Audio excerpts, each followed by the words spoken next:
Good morning, Bedrock, to another Monday morning during the COVID lockdown.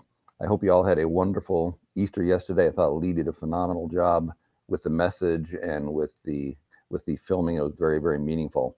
But Easter was just a little bit different this year. It was nice in that there was more time to read and to contemplate upon what Christ did for us. But at the same time, we weren't able to be with family and friends and do the things that we normally would like to do. Um, our granddaughter's first birthday was Saturday in North Carolina, and normally we would have been there and been able to share that with her, but we weren't. So this Monday, we come back to our lives as they are during this time of shutdown and trying to stop the spread of the virus. And things are different, and they're a little bit strange. The message that I had today kind of changed a little bit as I investigated. I wanted to look and see how Paul handled some of the adversities that he had been subjected to. And really, what I came down with was opportunities that are presented to us at times like this, at times when we're facing trials that aren't present, at least aren't present in the same way during our normal everyday life. So I wanted to talk about unique opportunities that present during times of trial. And the first one, all the other pastors have already talked about, especially Buck, and that's an opportunity to reach out to others. We're at a unique time in our history. People are worried. People's worlds have been upended. People are more open to spiritual conversations. They're searching, and it gives us opportunities to have conversations with people that they wouldn't normally be receptive to. Yesterday evening, I watched the replay of Franklin Graham's address from Central Park. For Franklin Graham to have the opportunity to address the nation from Central Park with the credibility of his organization's field hospital right behind him, where men and women, doctors and nurses, have left their families, left their homes to come to a different city and treat people with this virus, was just amazing. That's an opportunity that wouldn't have been there otherwise. The second opportunity I really came across when looking at Paul, and that's the opportunity for us to see God demonstrating his power in unique ways. So I was taking a look at Paul during his time, or actually not during his time, but during his letters to the Corinthian church.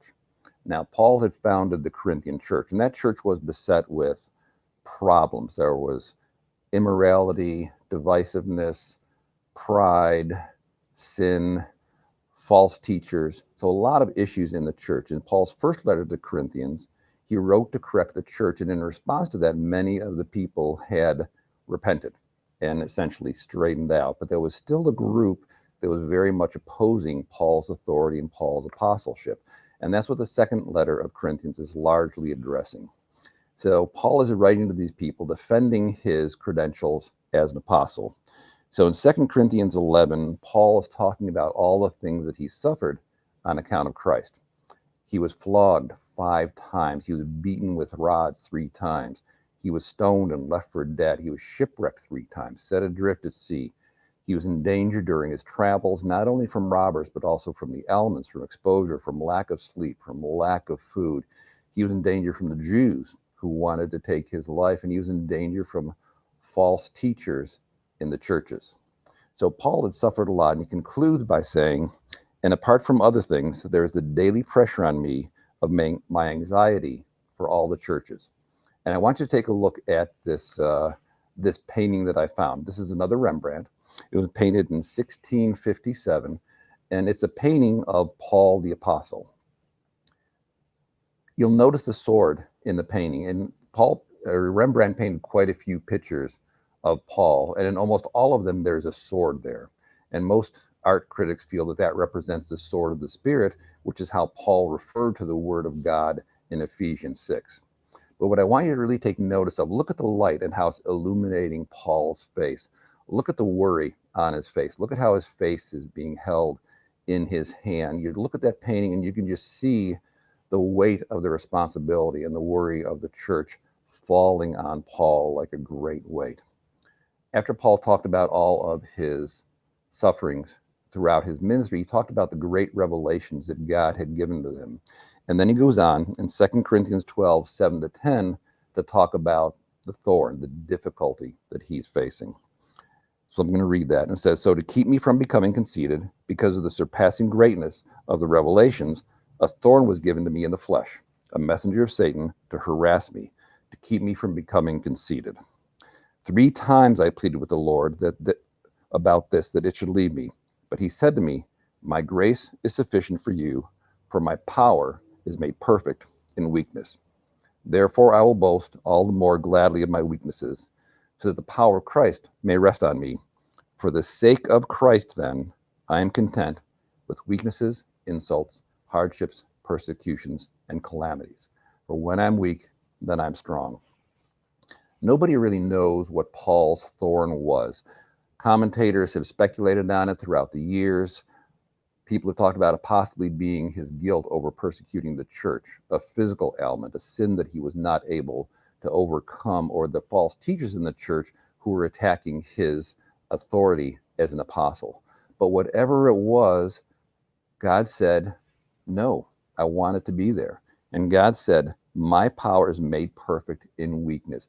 God's power is demonstrated in very clear and unique ways against the backlight, or against the backdrop of our weaknesses. You think about what we've been talking about in Exodus, the Israelites being led out of Egypt by Moses, and God leading them out through all of the miracles and all of the signs that he performed.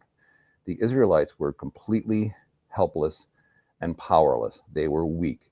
They were faced with the most powerful political and military leader in the world at that time in Pharaoh, and they weren't able to do anything to deliver themselves. And in that situation, God was able to show his power in a unique way that he would not have been able to show if the Israelites had been in control of the situation.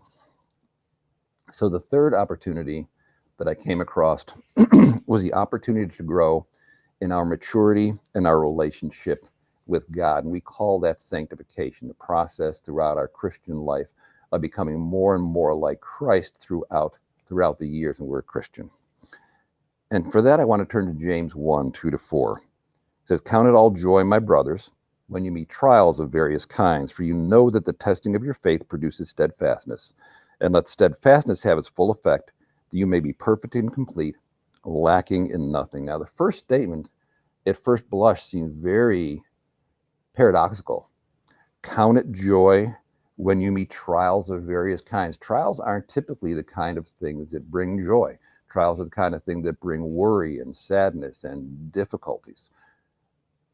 But James here is speaking about a little bit of a different kind of joy. He's not talking about the situational joy. Something happens and we're happy. Something else happens and we're sad. He's talking about joy that's rooted in our relationship with God, in the knowledge that he is in control, in the knowledge that he works all things together for good for those who love him, who are called according to his purposes.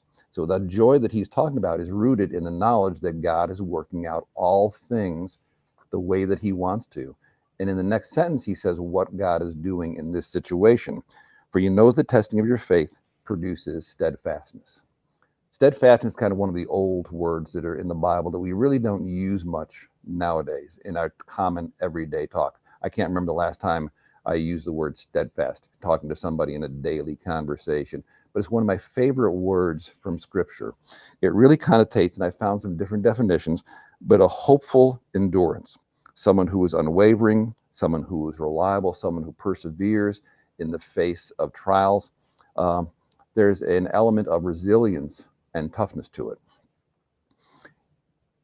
If you've ever watched a blacksmith work in iron and metal, you kind of get an idea of how God refines us through the trials of life. So in order to make a tool, especially if it's a tool that's going to have a hard edge for cutting, a blacksmith first has to take a piece of metal. They have to heat it up till it's cherry red, about 1400 degrees, and then let it cool slowly. That normalizes or anneals the metal, makes it softer and easier to work. So the blacksmith is able to heat it up and pound it and heat it up and pound it and shape it into the shape that he wants. Once it's in that shape, it still can't do the job because it can't hold an edge. It's not hard enough. So it has to go through a process of hardening. So you heat it up again until it's cherry red, and then you quench it and cool it very quickly in some kind of liquid, in water or oil or something like that. And that changes the structure of the metal internally and makes it very, very hard. The trouble is, then it's brittle and is very subject to chipping and cracking.